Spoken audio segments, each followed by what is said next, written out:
सुवर्णपुर जिला वीर महाराजपुर ब्लॉक अंतर्गत अमरपाली हाईस्कूल रे वार्षिक उत्सव अनुष्ठित हो जाइछि।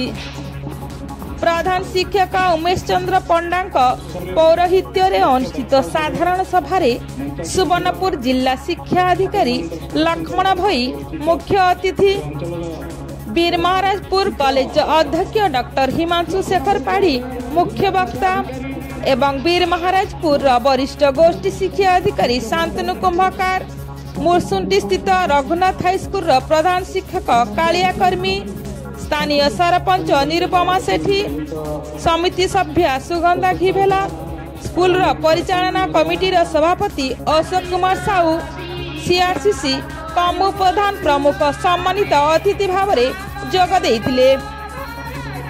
शिक्षक श्याम सुंदर सेठी अतिथि परिचय प्रदान और स्वागत भाषण प्रदान करथिले। प्रधान शिक्षक उमेश चंद्र पंडा वार्षिक विवरणी प्रदान करथिले।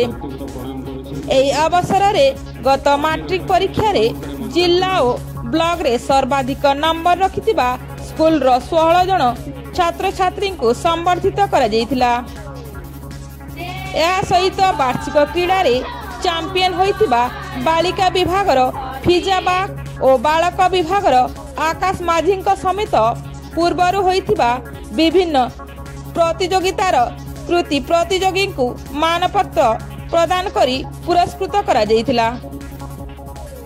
बी शांतनु कुंभकार एक सुंदर ओडिया भजन गाई छात्र छात्री को उत्साहित करथिले। शिक्षक संबित प्रधान और कन्हई चरण प्रधान सहयोग करथिले। शेष में ब्रह्मानंद प्रधान धन्यवाद अर्पण करथिले। पद्मनाभ प्रधान को संयोजन रे छात्र छात्री मानक द्वारा सांस्कृतिक कार्यक्रम परिवेषण करा जायतिला। Bureau report connection TV.